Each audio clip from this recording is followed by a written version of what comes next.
Good evening. We'll call to order the Monday, March 24th meeting of the Corte Madera Parks and Recreation Commission. Please stand and salute the flag.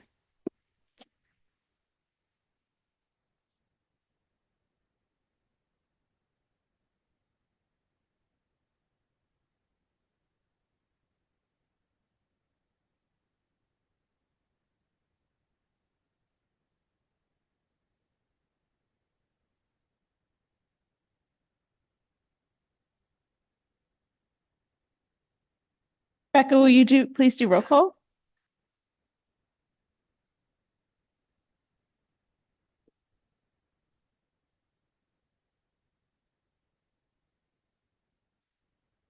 Commissioner Bodeman, Here. Commissioner Koenig, Here. Commissioner Rose, Here. Commissioner Stoliar, Here. Commissioner Hitchcock. She will be here shortly. Vice Chair Charlie. Here. And Chair Miles. Present. Thank you. Before we start with those items on our agenda, we'll start with open time for public comment for items not on our agenda. Members of the public will be given 3 minutes apiece and can either raise a hand or email public comments to publiccomment@cortemadera.gov. Rebecca, do we have any raised hands or email public comment?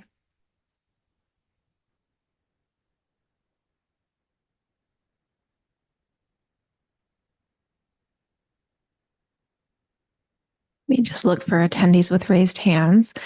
I am not seeing any raised hands online or in the public, and we did not receive any emailed public comment for open time.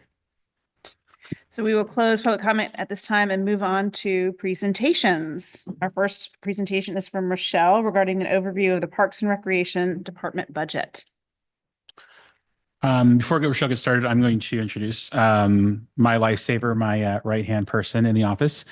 She got off a plane this morning from Nashville, 2 a.m. their time, got on a plane and flew here. And we appreciate all of her hard work and dedication. And I could not do it without her. And she's going to give a little short synopsis of the budget and answer any questions you may have. So let me cue up the PowerPoint.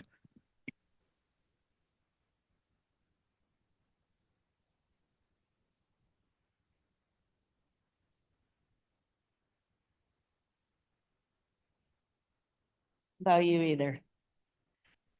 Good evening, and thank you for allowing me to drone on about the budget, which is my favorite thing.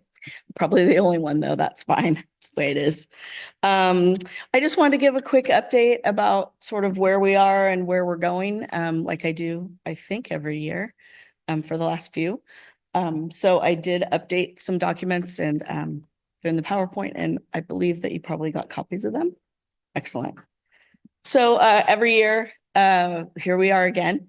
Ever since I've come here, I kind of am the one who just decided I would take over the budget. It's something I like, which is odd because I was an English major in college and I'm not really a number person, but my previous work trained me to be able to not only build a budget that makes sense, but also be able to share it with staff so that they have a working budget to deal with, because my understanding of what happened before I came was they were like, here's the money, and they weren't really accountable. And I think involving them in building the budget has been really helpful as well. And it's been a little bit of an exercise in, everyone's trying to get on the same page. Everyone's trying to pull in the same direction. And so really we're trying to do is build something that legitimately works for the department as an internal document, and also kind of holds us accountable for what we think is going to happen. That said, it has been a bit of a mission since I got here with the pandemic ending, and you just kind of never know where it's going to be. And I've lowballed and made things look like it was going to be worse than it was. And I've made it look like things were going to be better than they were. So it's definitely been a process. At this point, because of the changes in finance, the finance department, we're a little bit, in my mind, behind. I like to be done by now, but because we have had some changes, I haven't gotten the background information that I need for like what the staffing cost is going to be. So I've been working with what I have so far and trying to decide sort of where we can expand. We definitely have some programs that would lend themselves to different staffing model, maybe a little bit of a different organizational thing. So we're looking at all that. So that's what's kind of where we are right now. I did make a chart of the last 3 fiscal years, so you could see sort of where we came from and where we are now. There's always surprises. This year, the surprise for me was childcare. Childcare has already made the amount of money I thought they'd make for the whole year last month. So we're definitely looking at different staffing for them, and I'll talk about that a little bit later as well. But just as a reminder of kind of where we started that program, whatever, 4 years ago, 3 years ago. And the level at which it's functioning now is something that I don't think anyone actually expected, which is great. That's a good problem to have. And then I'll just do a real quick overview of the things we've been talking about just internally for budgeting. And again, this is about programs, so things that are already existing and sort of what direction we want to go with them, as well as sort of what we think might happen, things that we think we'd like to do, which of course you guys would be involved in, but just kind of things that we've been thinking about. So we'll talk about that at the end. So for this last fiscal year, which is we're still in right now, some of the things that we had really wanted to focus on was better budget accounting and better sort of overview of what we were doing and doing markers. So every 3 months, really looking at it and going like, where are we and where are we coming from? So, as you know, we have some funding that comes in from the tax measures that pays for some of the staffing, and that's now in our budget. So that when I'm looking at how staffing going for, youth enrichment, I can see the money that comes in from that tax measure that's helping pay for one of the staff that runs that program. So that's been really helpful. That was a change for this year. We streamlined the scholarship process and made it more centralized. And with the new software system that I'll talk about later, we've been able to really change the way that people see the money that we're giving them, which I think has been helpful. And also we made the program, it's more a program now. So the application process has time and date lines, and people are kind of getting on board when they can. And the money is showing up on their account that they're able to use when they want to use it for whatever program they want to use it for, which has been super amazing. And that's for everything from some childcare things, but also some classes for adults, just depending on who's applying. So that's been really helpful as well. And also it makes it easier to transfer money. If we do give a scholarship and we know it's coming from one pot of money, it's easier when it's internal and we can go, oh, yep, right, that's where that's coming. And it's easier to move around that way. We had a facility attendant that was full-time in charge of being the custodian of our building. And when he left, we decided to go with a company, and that's worked out really, really well. It's allowed us to be way more flexible about when the building's cleaned and how it's cleaned and what our needs are, and being able to add time and take away time. And they've been great to work with as well. So that's been really helpful. It's also saved us some money, which is always good. The new system allows for accounting for free and reduced rates for building rentals and classes and things like that. So we've been able to really be able to see what the amount of money that we're giving to the community in a really solid way. So that's been really helpful. And I also made some more accounts, just so internally it was like we knew exactly what a program was costing and exactly how much we were spending for the instructor or the materials or any other things that had to do with that program. So those have kind of been the things that we were focusing on. And then, like I said, the new software system has been instrumental in making sure that we kind of are staying better on track. It has a much higher level of accounting and much more deep reporting, which has been great for everyone to be able to use. So next slide will be the budget comparison for the last 3 fiscal years. And I think the thing that's interesting, so at the bottom, the other day, I did have a little bit of a moment, because at the bottom under facility rentals, it looks like we didn't have any revenue for a year. But what happened was we actually moved that money to that money was in recreation administration, and we moved it to its own thing. So we could track how well the building is doing in terms of rentals and other facility use. And that's been really helpful to be able to keep that program, those programs and those rentals accountable for how much it actually costs. My experience in San Rafael is that the facilities never make money, ever, because it's just not set up that way. Because what you're trying to do is open up the center for other people to use. And when we don't charge people to use it and clean it, then that's money that comes out of our budget. But it's something that we should be doing. So it is a balance of that. So I really haven't worked in a community center that ever made money, to be honest with you. And also we don't have as big a facility as like Mill Valley or somewhere that has like way more space. As you can see, the childcare budget right now, they have a large amount of money sitting, waiting to be spent, and the difference in the last 3 columns shows their revenue and expense. They have 70 kids a day right now, which when we opened, we had 25 children a day in the afternoon. What that means for the program is a little bit different because it is difficult to find staff that are available right at 2 o'clock when the younger kids get out of school. So Alex and Alex have really been paying attention to who they can bring in that can take sort of some of that stress off them. Last year, I think we had 25 kindergartners, and I was there the other day subbing. Super fun. It's my favorite thing, playing soccer with some little boys. And there were 37 kids that were going to be staying into the afternoon. And that's kind of normal in a way. And you do have the kids that are just there for the hour, so their parents or caregivers don't have to come back in an hour to pick up the next child or children.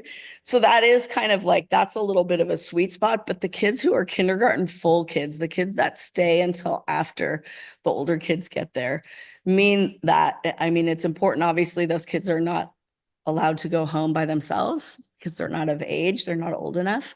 So the fact that we're seeing more kids means that Alex and Alex are really well respected.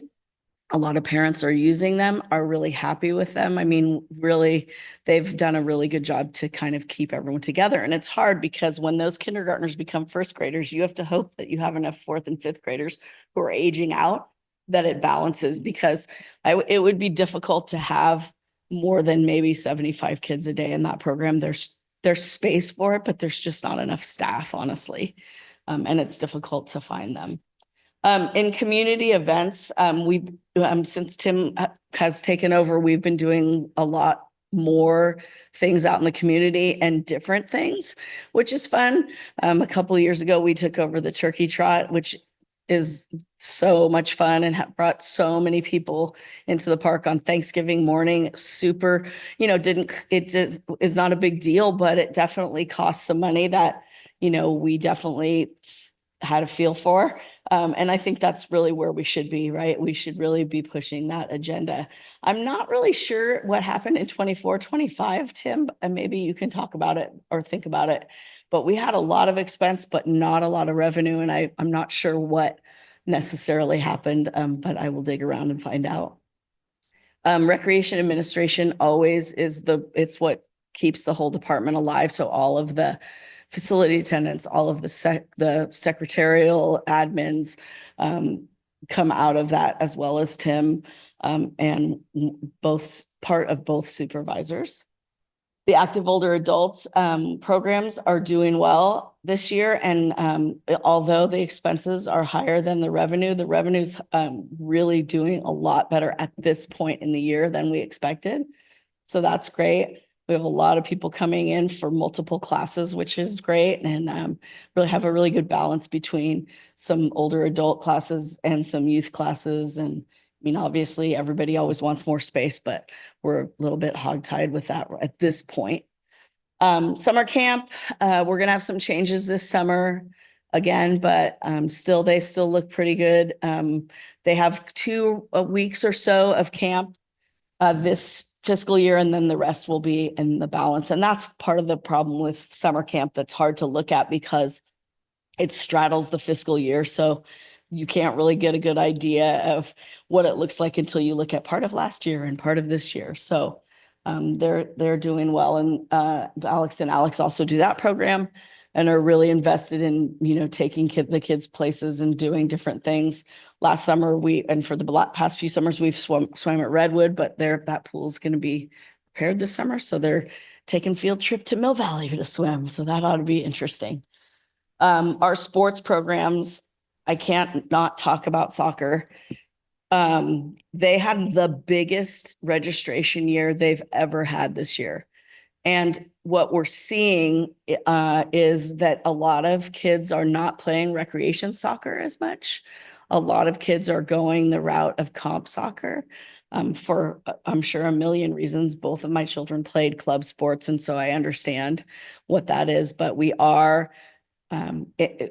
even though there are children who are not playing rec anymore, we have so many kids that are playing competitive level soccer that, I'm guessing they're gonna be close to $2 million by the end of the year, maybe, which is amazing. We open up registration for fall on the beginning of April, and so we'll know more about that. This year they had so many players. I was a little worried about the field being able to hold up. And it did well, but I think that, and we talked about it in one of their meetings, that I think we're getting to critical mass. Like, we can't have that many more teams. We really do have to stick to what we have, which is good. Contract classes include after school enrichment, which is the program that Aaron Duggan runs. Always do really well. The folks are really interested in the after school classes for kids. And they do really well, especially at Neil Cummins. And those programs always are super healthy. The adult classes for sort of just general adult classes are a little harder because most people that work would want to do classes at night. And we haven't really had that much success getting some kind of heavy hitting classes at night. We do have a huge jazzercise class that meets almost every day, but that's in the morning. But in the evenings we have that. Maybe that to me is like a whole. Recreation operations is sort of the plant stuff, the building, and then facility rentals. So, I think if the year ended today, of course, we would be doing really well. I think that one of the recommendations that we have is taking a look at what programs could have a sinking fund. I especially think childcare, it would be good for us to see if we could establish a sinking fund. And what that would mean is at the end of the year, if there was a revenue surplus at the end of the year, that it would go into an account so that they could use it for other things. And what I'm concerned about is the childcare buildings that we use. They're quite old, and the last time I looked at the lifespan paperwork, it was getting to the point where it would be time to replace them. My experience in San Rafael is that we do push it like as far out as we can, but that expense, it would be great if we had some money that we would be able to then, if we needed to purchase buildings, we'd be able to do that. Or if the school district wanted to partner with us, we would at least have some say about what goes where. I feel like they want us there. I don't think that that's the problem, but the appetite for replacing buildings, they're expensive, and we have two big buildings. It would be good if we had some money to sort of just in our back pocket, maybe in case we wanted to be able to buy something different or replace one at a time or whatever. And if we did that too, I feel like we would look at things like having our own meters for electricity and water, because right now we pay the school district for that based on the square footage. So I think one of the things I would recommend is that we kind of look at how can we be out on our own a little bit. It's their property. It's a whole thing. I'll be here for that. Don't worry before that happens. But other than that, I feel like we're really healthy. The areas of concern, I think, are things that we know how to take care of. And just to be aware that, boy, it'd be great if we could spend some more time thinking about different programming that we could get in You know, the staff is definitely has an appetite for hard work and are really interested in doing new things when they can. So I'm confident that the year will end well for us. And next, please, sir.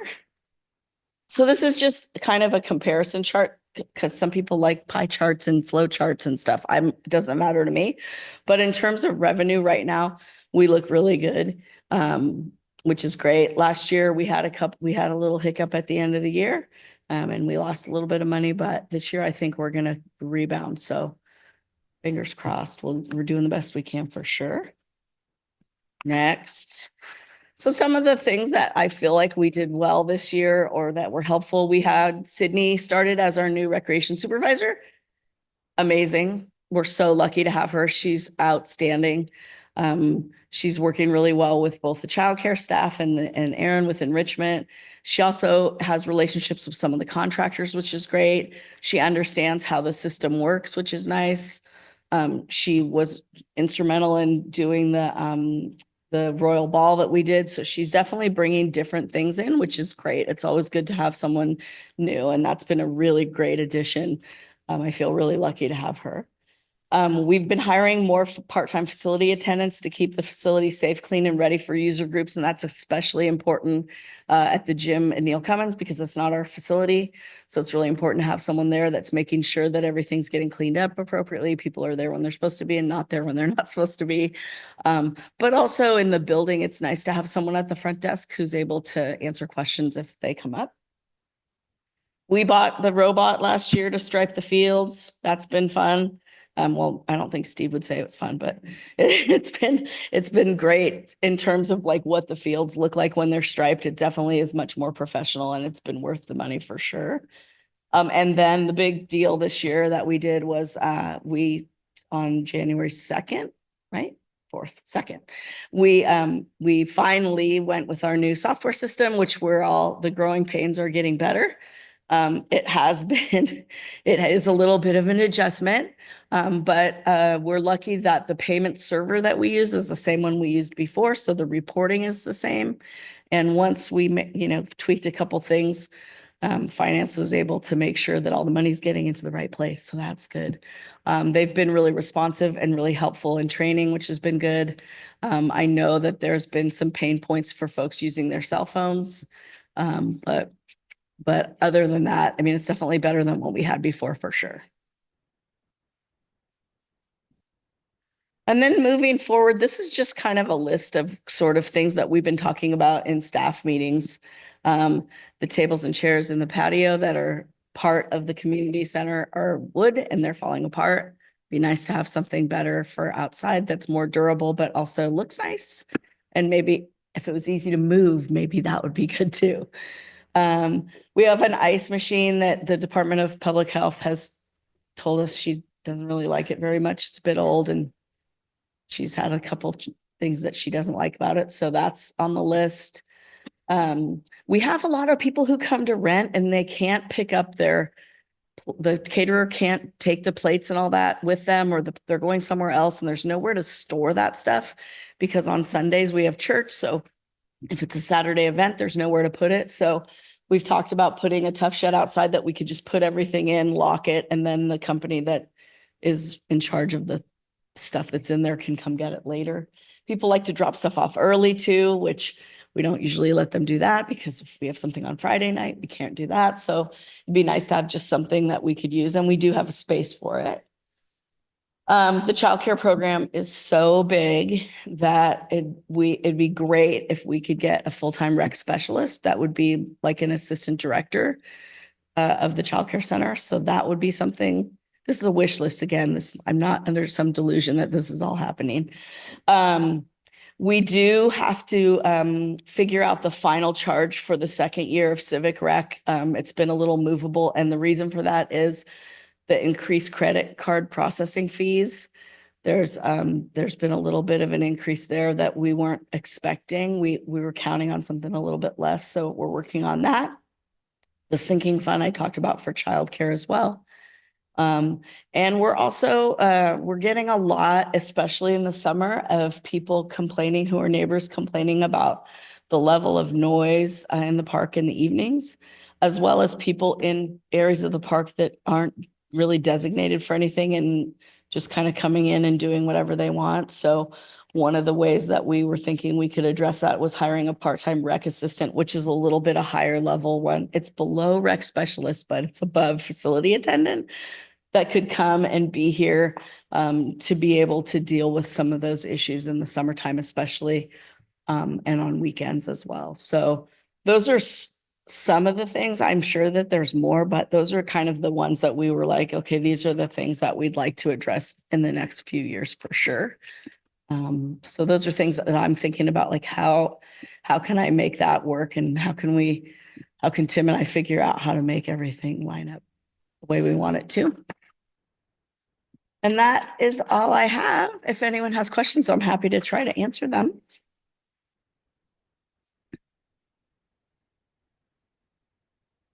Questions? I was curious, can we go back to the slide with all the numbers on it?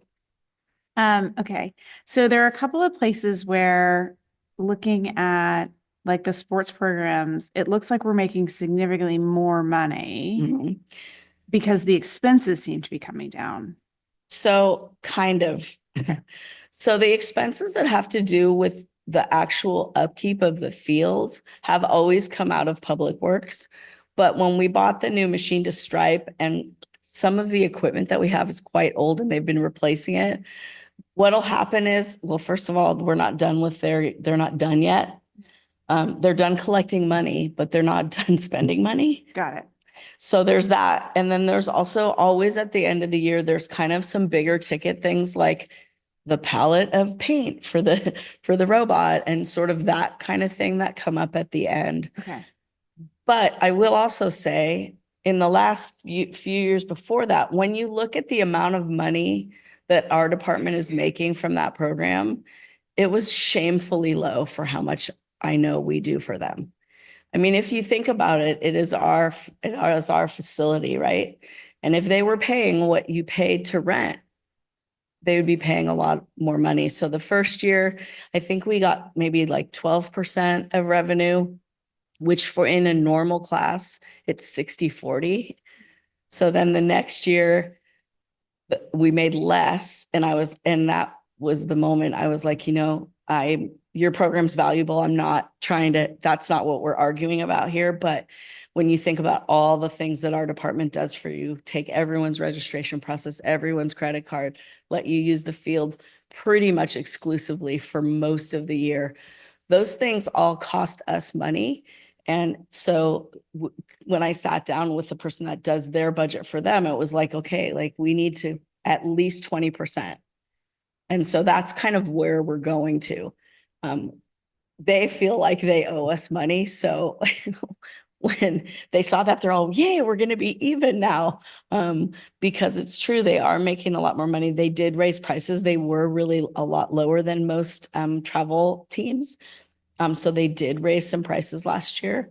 They try to raise rec one year, raise comp the next year so that they're not raising every year. And they try to stay with 5% as that raise at my recommendation, because we're still a rec department and we still have a responsibility to be able to include as many people in the community as we can. So, yeah, I mean, they're bringing in a lot of money, but they spend more money than on contract employees than any other, even more than the contract classes, a lot more. Okay. Thank you. Mhm. Other questions? Yes. Thank you, Rochelle. My question is on the same page. Is there somewhere we can go to see the breakdown of the line items for what generated the revenues and the expenses for these boxes? So I believe that that you have access to at least, I don't know that you have line item specific, but revenue and expense in total, I feel like on Civic Plus, right? Is that not possible? The internal OpenGov? Because I thought that was the whole point, was that then there was more transparency. I think it breaks them out by category. I'm not sure how granular Commissioner Schuler is trying to get. Like, are you talking class to class, or what I guess was Well, for instance, it looks like it's about 20,000 expenses a year for senior programs. And of course, I'm wondering what that is spent on.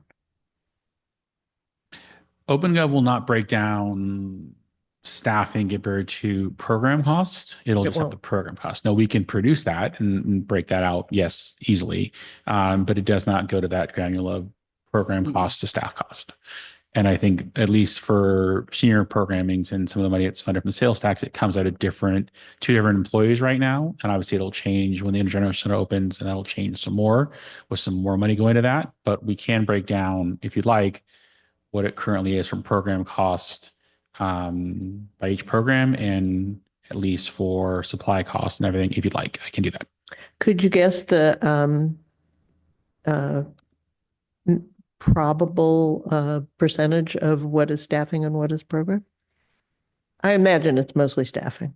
I would say, I mean, they pay for part of Christina, and I bet you it's probably 10% of her salary, which is maybe, that's probably a lot of what that dollar amount is. I would have to look at it because I can't remember exactly how I budgeted it, because also we get that money that comes from the tax measure and it offsets it a little bit. But I'm happy to go dig around. I like digging. It's fun. I like digging too. Yeah, Thank it's you. fun. I appreciate it. Yeah. no I would say problem. probably the three biggest costs are obviously paying instructors who teach, the staff who operate the programs, and a little bit of supply costs, but those are our three biggest expenditures out of that program area. Mhm. So one more question about how this works from like a revenue and expense perspective. Mhm. So I'm talking about the soccer specifically. You mentioned $2 million is what you think they're bringing in, but this is far below that. So are you only accounting for the revenue that comes back to the town? So the 20% of what they're taking? Right. Right. And so that would be true with all the contract classes. It's only what our percentage of what So- we're charging. Well, it's a different thing because the contract classes, the people that are teaching true contract classes are setting the price, like we talked Yeah. about earlier, are setting the price of the class. So you can't just say, oh, it's going to be this percentage, because some instructors make a higher percentage than others. Yeah. It's standard it's more standardized for coaches because what they get is based on what their certifications are. Okay. So Michael is the one who figures out who's got what certification and how much that means they make a season, and sort of kind of does all of that sort of stuff. Great. And then in terms of recreation soccer, because of course they don't get coached every single day by a professional coach, right? They have a parent, whatever, and then they get to have professional coach, depending on what the actual coach wants. They get to have them 1 or 2 times a week. So that money still comes out of the recreation soccer budget, because that budget is like 2 budgets, really. It's the comp budget and the rec budget. And so when Sarah, who's the person for them that does their budgeting, and I sit down, it's literally that granular. It's like, okay, you guys have this coach 4 days a week or 4 times during the season. How much does that cost? Where does that come out of? I mean, it definitely is a different animal, and it's hard. It is hard. I mean, it is different. I Yeah. have not worked in a place that had a big sports program like that contracted out. In Centerfell, we had Marin Juniors, and it wasn't the same. We gave them percentage and they paid their employees. So this is a little different model. This is the first year we fingerprinted everyone. They all have contracts this year. Like we are pushing them into being I call it real contractors, because that's what needs to happen. They need to be like legitimately screened like when they start, and then they need to sign a contract every season. So it's just that is a different, like, it's all kind of different. Honestly, it's all kind of different. Got it. Okay. That's helpful. Sorry. No. It was just, unclear. I was trying to reconcile that, like I know you take in, because you get payments more than what the town Yeah. actually makes, but this is just Right. net. This is Well, not and what we take in. and the town gets paid last, right? So we go through the whole season. We don't know until June 30th, because I make them turn everything in time. We don't know till June 30th, like how much are we actually going to make? Because it's all contingent on what coaches are coaching, how many hours they work, who they're working with, what students they have, what ages they are. It is a bit of a, it's very layered thing. It's a big onion. Got it.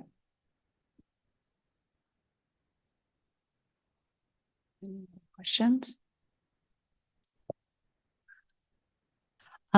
So I thank you first for this. And also I'm looking at the comparative chart and it's helpful to sort of see trajectories Mhm. and whatnot. But I'm actually wondering, and this might be too high level of a question, but if you saw any efficiencies or opportunities in this based upon your knowledge of other parks and recs. So my knowledge is just this. And looking Right. at these 3 years, I'm wondering Right. if there's anything that you would say, hey, this is something we're working towards changing or improving. Well, I mean, I think that the model for summer camp has changed over time a lot. I know that when I was in San Rafael, we were in direct competition with Corte Madera, and they had the biggest program in Marin and also the cheapest program in Marin. So a lot of people would leave San Rafael for the summer because they knew they were spending $300 for the entire summer. And who wouldn't do that? Like I understand. And over time, that model and sort of that model of recreation, just kind of summer camp has changed. People really want a different experience for their kids. So whether it's an educational experience or they want a higher level sports experience or whatever it is, sort of people are going away from just general day camp. I would say that most of the people that stay with us in camp, which is run by childcare, are people that need childcare. Right. So they're used to their program going till 5 or 6 o'clock at night, and they need that because they're working. The people that just do regular camp that's not the situation for them, or they're able to make different choices. So I would say summer camp is a thing that's going to change and evolve maybe every year or every 2 years at least. If you would have told me childcare was going to be doing what it did now, I would have no way would I have believed it. It's one school. And they have a different program at the other school that are doing well as well. And I think just, the convenience of having your kids on a school campus where they don't have to go anywhere and they're taken care of by people who are looking out for them every day, making sure that they're where they're supposed to be, getting them to soccer if they need to, taking them to ballet if they need to. I think that value is a big deal. To me, one of the things that I think we're lacking is adult activities for adults. Honestly, we do well doing family things, like they're in the summer with the movies and 4th of July and all that. We do a pretty good job of that, and we're bringing stuff on all the time. But if there's a hole, it's like, what do we do with adults, and what do adults want to do? And that's a really hard group to capture. I mean, I haven't had luck anywhere I've worked with trying to get things for adults, like just like me, like normal adult. No, that's difficult.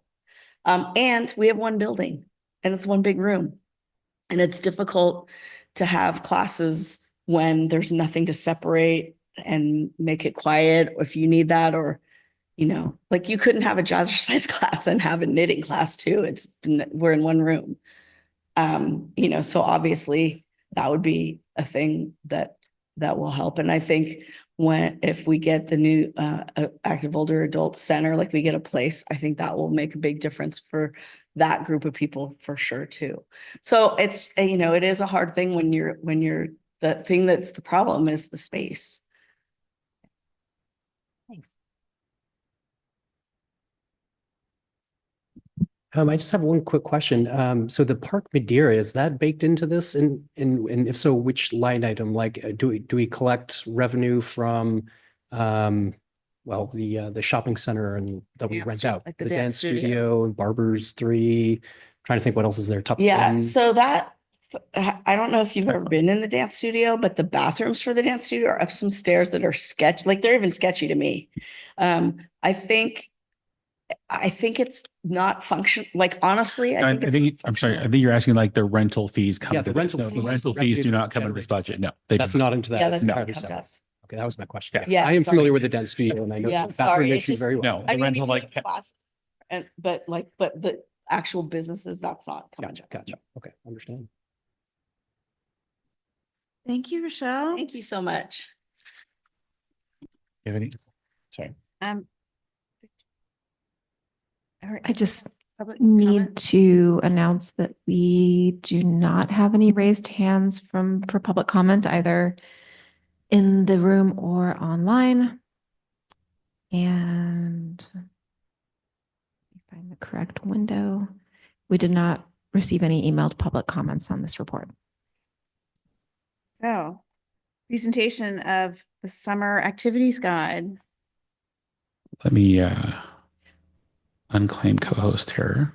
And Tim, this presentation wasn't in our packet. Can you email that out? I can, yes.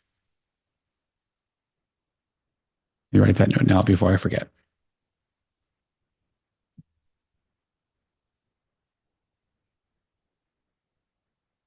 All right, perfect. Sorry, feedback. Sure, I'm down. I am. You have in front of you a copy of the summer guide. It hit mailboxes, I believe, 2 weeks ago. We're going to go through a couple of quick highlights. First, the cover shot is obviously 2 skaters enjoying the Skylab skate park, which is great to see. Inside front cover is our movies this year. We are doing 2 movies. First Friday, August 22nd at Town Park, Moana 2. Second one, Friday, September 26th at the Cove. We made sure this year the Town Park movie was when kids were back in school, because that was a big problem last year. And we'll talk a little later. We are tying in a family camp out this year on the same night as the Friday movie. So both Sydney and myself have experience working camp outs in other municipalities. So we're excited to bring it to Corte Madera. So those are the 2 movies that we'll have this year. Next highlight is page 6, which is our very extensive community event. It's a very busy May to September, from concerts to 4th of July to the egg hunt to the movies. So a very busy summer of community events, which is great to see. We like to program and keep people excited and active all summer. Next on page 10, 11, something new this year, we did a summer camp planner, which kind of has all the camps all summer long. So you kind of have a snapshot of what you can see. This was also sent home to the schools directly in a separate mailer, so you could see what was offered when before it came out, which we found was very helpful to parents. Page 16 kind of starts our youth art camps and our youth camps in general. I will check in that one camp. It does look like it is a misprint. One of them looks like it was higher than it was. I will check on that and solve that. Next up on page 25 is kind of our youth sport camps that we have, obviously a variety of summer sport camps, which are great. Page 31 has kind of our adult classes, which starts with our dance, including all of our watercolor and our pickleball and our adult tap dance, which is also very popular. Next 2 highlights are page 36, which is kind of our local service organizations who obviously constantly give back to the community and what they do, and always trying to find new members to join them. The Lions, Women's Club, and Corte Madera Beautification Committee. And the last 2 highlights are on page 43. There is a cute flyer for the Corte Madera Family Camp Out. I know it's already got, I believe, 40 people signed up. When we did this in my past 2 cities, it was always a great time for the moms or dads to get a night out. A lot of times the dads would have to have the kids for the night, and the moms had a night out. So we're going to be camping in Town Park, kind of close to the rec center there. We've already reached out to possibly the Lions Club or Women's Club to possibly either do breakfast or dinner to partner with them to use the community center. But that is obviously set for August 22nd and 23rd. And the back cover has the summer concert series. They were able to give us everybody except one band who hasn't confirmed yet. But Mark Goldenberg, who does a great job in getting a great variety of bands at Piccolo Pavilion all summer, starting June 18th and ending August 24th. For the great concert series. So any questions on the summer guide? I think it's pretty complete. I think we've done a good job of a variety of programs and a lot of special events, but it will be a busy summer as always. So staff's excited. What time are the movies? So it's dusk. So that's the problem. Outdoor movies, it's dusk. Oh. So I would say the one in August will probably start about 8:30 because it's still pretty light out. That one, if you sign up for the family camp out, there'll be activities happening before the movie starts. Dinner, games, all that kind of stuff. But usually it's 8:30 is when it finally gets dark enough to show the movie. Thanks. And I will give you a preview. Sydney is already on a fall Wicked sing-along since it's coming out. So we're going to do that in the fall around October time as another indoor movie for a sing-along with Wicked. This looks great. Any other questions for Tim? Rebecca, do we have any public comment? I do not see any raised hands from attendees online or any raised hands in the room, and we did not receive any emailed public comment on this item. Okay, moving on to the consent calendar. These are items that are routine or have been previously discussed and do not require any further discussion. Any member of the public is welcome to make a comment or put an item from the consent calendar for further discussion. We'll start by asking if anyone from the commission would like to pull anything from the consent calendar. No. Is there anything, public comment or raised hands? Okay. With that, we'll bring it back to the commission for a possible motion. Would anyone like to move to approve the minutes from the January 27th meeting? I move to approve the minutes from January 27th. Do I have a second? Second. Rebecca, can we get a vote, please?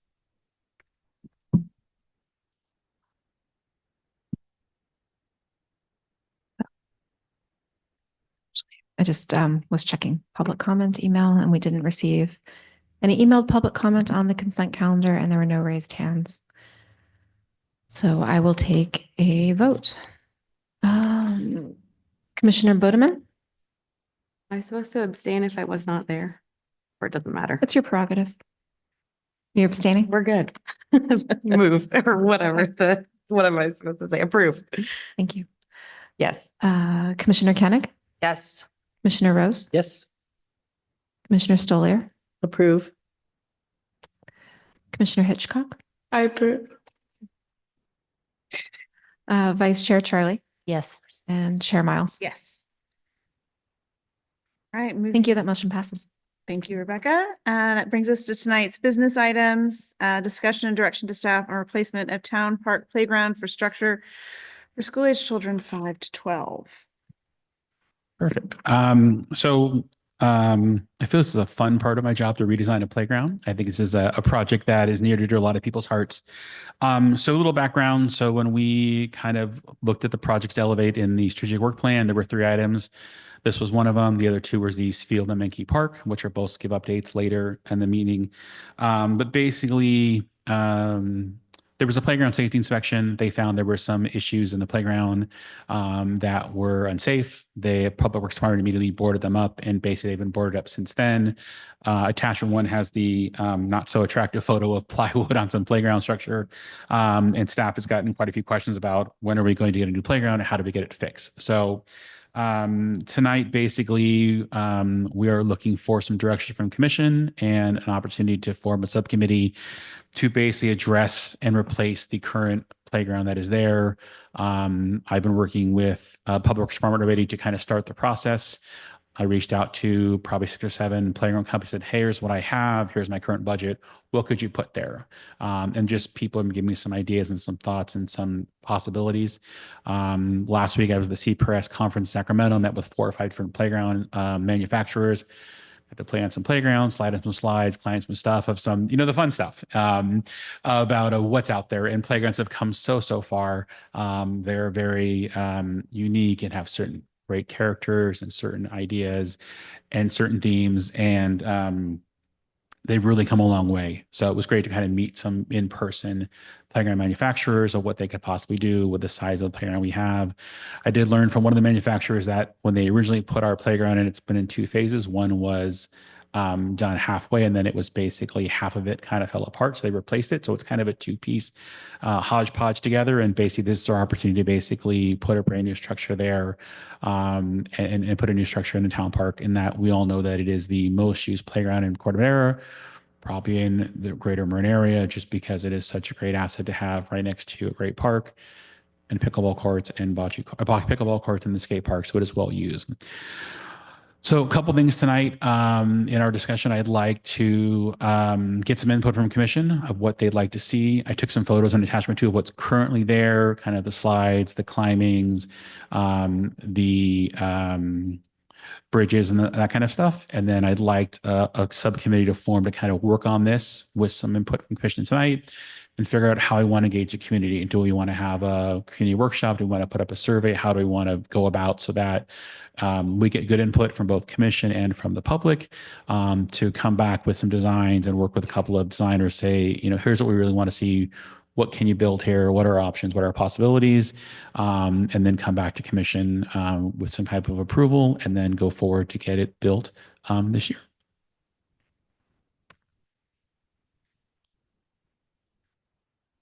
I just kind of had a question when you've approached the manufacturers of these, how do they sell them? Are there packages? I mean, clearly it's not, piecemealed a la carte picking. I'm guessing that they have, design. So I came back with these many catalogs and the possibilities are endless. They can sell pieces. They can sell one big structure. It's however whatever your imagination can build. I mean, we were looking at things that were nature themed or butterfly themed or sports themed. So they can pretty much build what you want. What's worked well in other cities is like, we'd like to have these elements. We'd like to either have some type of interactive, some type of inclusive play, a couple of slides, a couple of climbing structures. Here's what we're thinking in our square footage. What can you put in? And they will give you the different companies of different designs, but they could put in. So their possibilities are endless. There's a couple of playgrounds that recently opened that kind of the same thing. So basically we'd work with the subcommittee to figure out what does the community want and how do we accomplish that. So it's pretty much kind of a build what you want as you go along. So they're quite inventive. So. Gotcha. I think my big concern, would be you'd have too many options. You get lost in a menu. You go to a restaurant, you see too many options there. So I guess my second question is, it's just standard protocol. Usually you do a survey to find out what the interests are of the community, and then that narrows it down, and then you can get a proposal back saying, hey, this fits criteria A, B, and C for your community. Usually, yes, knowing that you're replacing a 5 to 12-year-old structure. So you're not looking for a younger tot lot, you're looking for an older age group. So it's some older kids, structure some options and say, we really want this. What product do you have that fills these needs? And then we bring back a couple to you and kind of make that final decision. For when you survey the community, do you usually in these scenarios, would you have like, here's option A, B, and C, select what you want, or what feature? Usually it's what feature. So if you think about when we did the Scottsdale Skate Park, we had a kind of a blank canvas and we said, okay, what feature would you like to have in this playground or in this park? And then you kind of include those features in the design and you basically pick a designer and they'll give you several renderings of what we can finally produce. And then you kind of work with them through the process to produce the park you want. So it's more feature wise of, hey, the space is this big, what features would you want? Like when I did tour with one of the companies and he said, well, you have quite a bit of space in the front. You could have a longer slide if you want to, or a bigger slide or a bigger climbing area, because there's a lot of what he called dead space where it's just not used. So I think that's something to look at when we do feature wise and something the subcommittee would kind of tackle of pros and cons of those features. I have a question. Sorry, this is being weird, but for the proposed changes, I was just curious because we do know we can order piece by piece, and wondering if we could go about a town survey, like, do you want to just replace certain parts and pieces, or the whole structure as a whole, and also how that changes with finance? Is it cheaper to replace pieces that are definitely in need of replacement, or just overall replacing everything, the entire structure? So the recommendation right now has been replace the entire structure. That was recommended. Okay. It's built in the early 2000s and is reached its life cycle. And I think the more and more use, the more and more it's going to have problems. We're going to have to shut more of it down. So right now it's replace the entire structure. Okay. Now, if you do 2 smaller structures instead of 1 big structure, that's for the community to decide. But right now it's to replace the entire structure that's there, leaving the climbing wall and some other stuff there alone. That's kind of a separate in the same area, but at least replace that 1 big play structure right now with different elements. Oh, I see. Okay.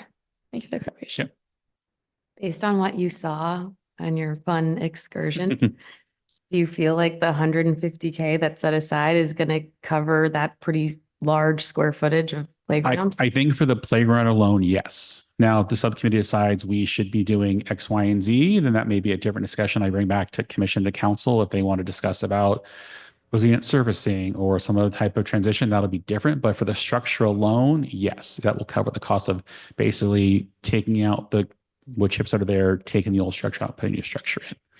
So I think my plan is to come back with a couple of options, the base of just like we just talked about. And then if we wanted to talk about, could we add resilient surfacing for an extra blank cost? How does it work? How do you separate? Do you keep some resilient surfacing or some wood chips and some resilient surfacing? I think it's something we want to talk about as a subcommittee, but it is possible. Yes.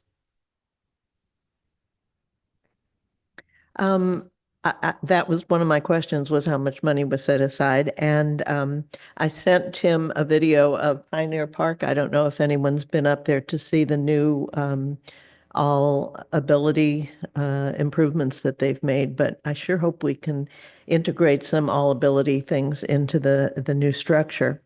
And the other thing was about the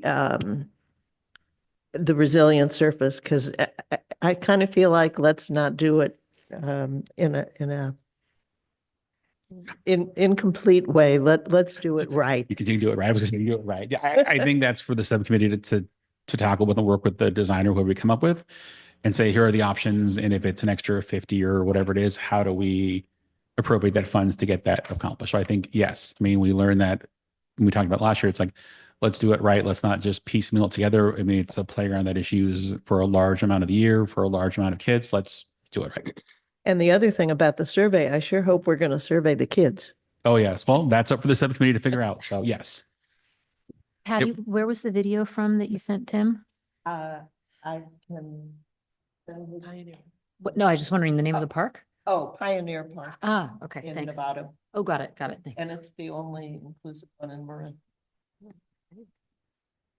The survey, is it possible to include, because this is a structure from the 2000s, it'd be interesting to include a question on how timeless or time short some of these pieces are. Have they changed? Have popular playground parts changed? That could help narrow down our search for a new playground. So, asking our constituents, are there problems with our current set? Is it outdated? Are there certain things we don't like? And that can help narrow our search down for a new set to know, like, do they want just kind of exactly what we have here, but more modernized and safer? Or do they actually want new different things? Because maybe some things have timed out. Just thought maybe I'd add that.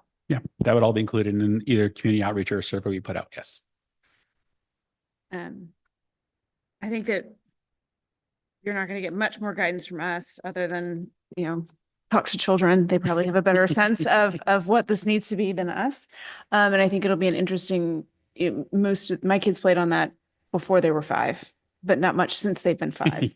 So I think it's, I think it's an interesting question for us to think through, is that what's the age range we're truly targeting in there? Because a lot of what will happen, because it's not separated physically from the toddler park, that those kids get into it pretty quickly. So from a how ambitious is it question, but I think we should bring some kids together. It sounds like the protocol we used for Scotty Lap, if usage of that skate park is any indication, was a really successful approach. And we did with the bathrooms like a sticker exercise live and in person. So I would, if we're going to ask kids, we should do it in person. But I think that could be a fun way to engage some of our youth. Yes.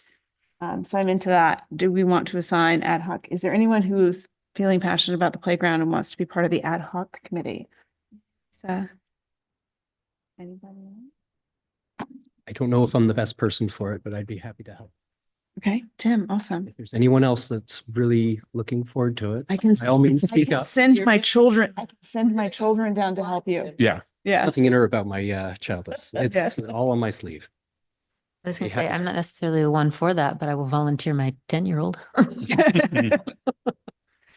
I am going to bring in Supervisor Sydney Bliss, and she's really excited to work on a project like this. So she will be brought in. Amazing. So I think she's really looking forward to that opportunity to do that community outreach and kind of see. She was at conference with me. I will tell you, she and Steve did have a good time going down the really big slide, and it was quite fast. And it was like, okay, but they had a good time. So Sydney, we can just Sydney, who's the rec coordinator. Sydney's the rec supervisor who's in charge of enrichment and the childcare program. So yeah. She can design it. Mhm. Yeah, she's going to be a great resource. Yes. Excellent. Any more direction on this, Tim, that you need from us tonight? Okay. Excellent.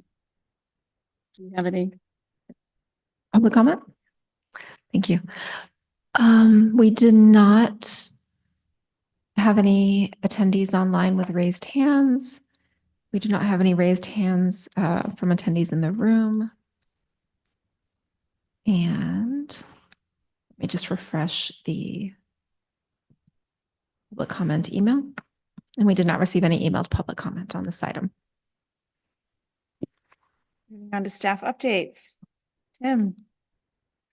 I'm going to hope this works and we don't get feedback. So, Scotty Lab grand opening was amazing. For commissioners who were there, it was really, really a touching event. They sent us, they made a great video. Let's see if this will play. Hold on. Hoping. Share. I'm going to probably have to turn my sound up, so I'm hoping it's not going to bleed back. Let's see here. I'm going to turn this off.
Sorry about that. Sorry, why am I feedback? There we go. I think if you're at the event, it was such a touching tribute. All the kids that came out, all the family members that came out. I think a couple of things. One, the expansion made a huge difference. Expanding a little bit pickleball court really made a difference for flow for people to come in and out. The concrete, you don't hear it. I mean, people were so worried about it. It's like you could stand right and you don't hear the board hitting. You would just hear kids laughing, people having a good time. They did an amazing job with that project. They are recognized at the CPRS D1 Awards Installation Banquet for an amazing project. They were truly touched. They brought some of their donors. They received a nice award. They gave a nice speech about Scotty and his family. I will be applying for a state award next year for Calvert Park Society for the hard work they've done and the collaboration. And I think the proof is that it's used all the time. There's multifamilies out there. There's not a graffiti problem. There's not, people are being respectful. They're communicating, they're following the rules. And it's really has been an amazing skate park. And if you haven't been by, please go by. But it's truly a beautiful part of the town park up in that area. So it's been a great event, a great activity. Along with that, sorry, more sharing. I'm sorry, I'm sharing a lot these days. So we launched the online pickleball and tennis court reservation system. It has gone great. I'll pull up here a little bit of what it looks like on the front end. So basically people can go in and reserve times for both Granada Park and Town Park. If you can kind of see, there is a window where you can't reserve, which is the open play time, and there's a spot you can reserve.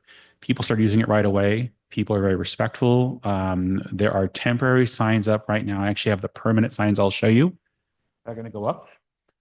They literally have the giant metal sign that shows what it is.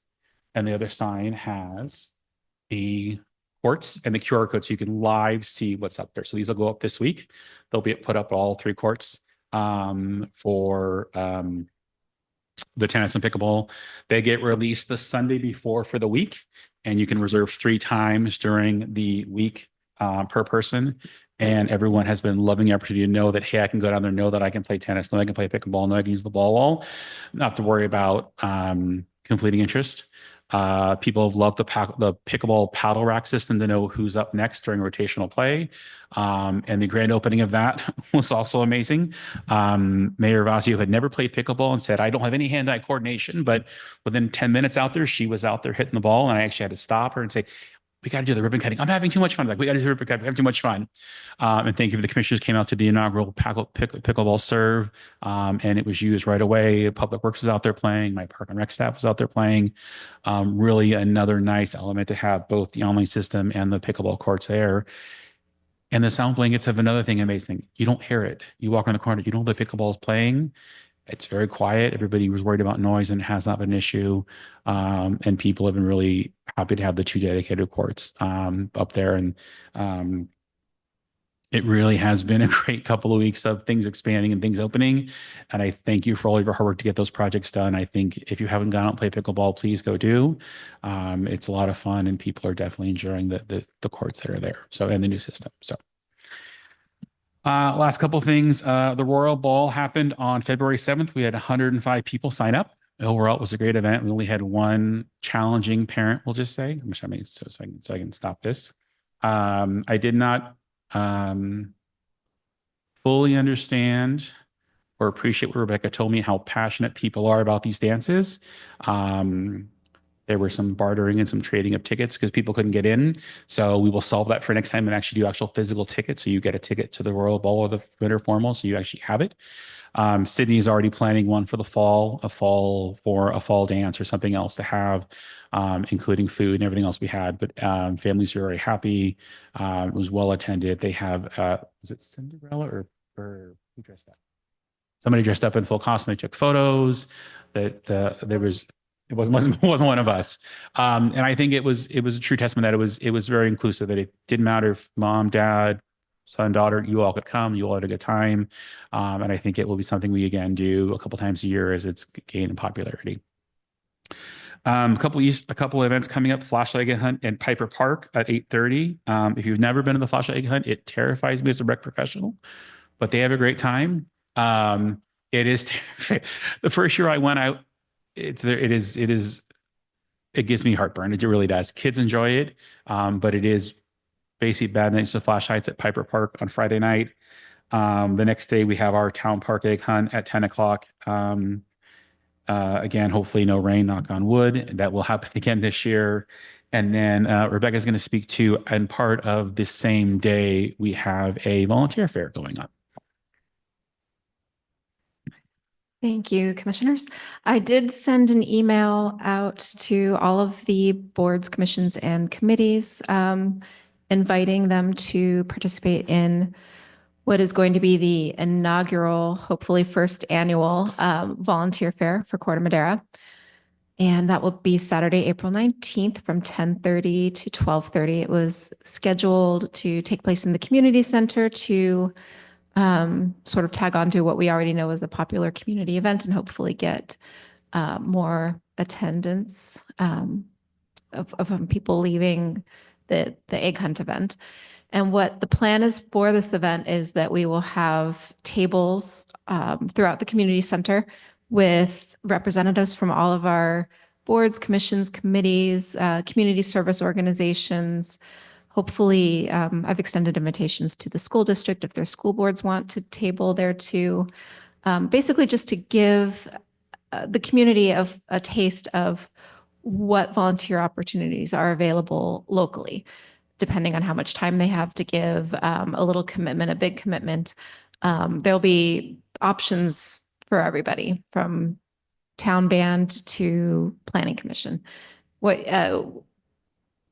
Our boards and commissions, our community service organizations are really sort of the training, the proving ground for people that end up wanting to get even more involved in the community and apply for one of our boards or committees, potentially run for town council one day, or just find their niche and a way to give back. If it's participating on the Refugia Rangers with the Refugia Marin and working on a Saturday work team with one of our gardens, or the library may be there with opportunities to participate. We just wanted to give a taste of everything. We hope to have some entertainment, some food, make it a great family morning, opportunities for all ages. I think we may have some youth volunteer opportunities there as well. I know we get a lot of questions from our middle school students and our high school students about community service hours and volunteer opportunities. So we're working on some options for that as well. So we really want to make this an all ages pitch in and make your community great. Last thing I forgot, which I emailed everyone earlier, was tomorrow at 5 o'clock at Menke Park is the renovation accessibility project community outreach. So that is the first discussion of the changing of kind of the pathways and the accessibility to the park. They will take the information and data collected from that and probably come back to the commission probably in April or maybe in May, we'll see. But that's the first step in kind of that phase one of that project that we also supported and elevated to the the strategic plan for this year. So that is tomorrow at 5. I think it's about an hour, 5 to 6, and then community development, public works, and public parks and rec will be there. Tim and Rebecca. Commissioner reports, updates from the town council meeting. Oh, yes, Patty. Question. Yes. Tim, on the new scheduling for pickleball, is there any preference given to Corte Madera restaurants, Corte Madera residents? Or have you seen a breakdown of Corte Maderans versus non-Corte Maderans? There is not currently. I have not done a report. I can run one and look at it, but right now there's been people blocks there hasn't been a lot of overlaps. There's been some spots open. I think obviously when the weather changes, it might change a little bit, but right now there hasn't been a preference for Corte Madera, Larkspur, Corte Madera residents over anybody else. But right now everyone seems to be getting along with the rotational play, and then there's reserved times when they block out when they need it. There hasn't been right now.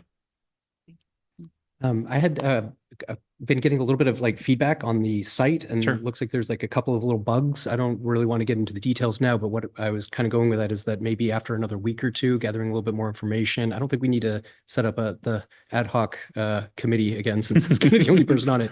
But maybe you and I can like sync up at some point and just talk about the website just a little bit. Absolutely. And I still meet with them on a regular basis, and they do updates and changes. So absolutely. Okay.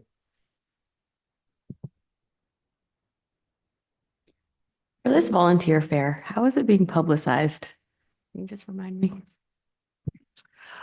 I'm hoping to get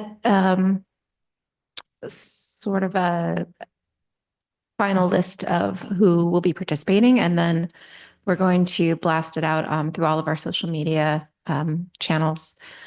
Later this week, it should be in our newsletter as a save the date this weekend with the full flyer the following week, and then the week after that.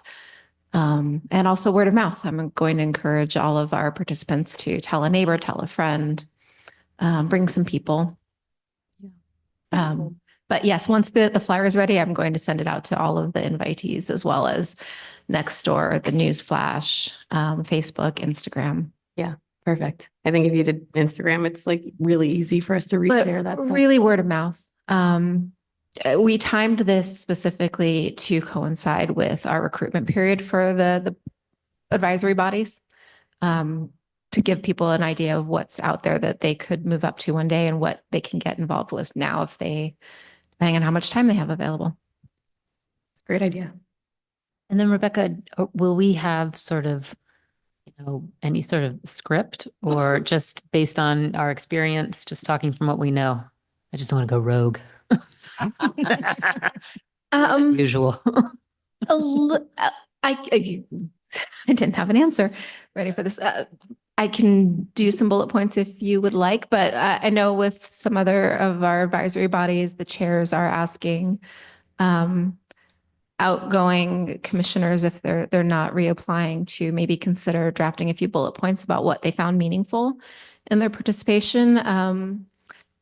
General questions about time commitments, usually something people are wondering, but also what do you actually do? How do you feel like you've given back? What tangible things can you say that you accomplished? But basically what is meant to you. Got it. Okay. So then, no, I don't need to bother you with bullet points. I just wanted to know if there was anything you were hoping we did or didn't. Just inspire, be inspirational. All right, thanks. All right, so commissioner reports. This says I was supposed to do February, but at least is on the back here. But I did not do February. Shannon, did you do March? I did March. Perfect. Let's go to that. I dropped the ball. Yeah, okay, great. We'll just skip past February. For March, there was only one town council meeting that I could find recordings of. Good. So I watched it asynchronously. The primary part of the March 4th town council meeting was regarding solid waste management as well as short-term rentals. So little regarding Parks and Rec. The things that were highlighted, actually Tim was acknowledged for being elected president of the Parks and Rec Society of Northern California. Oh, good job. And a lot of your accolades were sung at the town council, and we also agree that we are so pleased with you leading our group, but clearly this is your passion, and it's great to see that.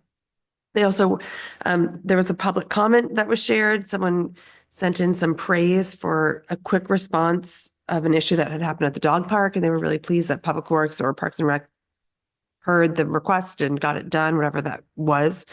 And then they just highlighted the pickleball courts opening and that it was a nice event and people are playing.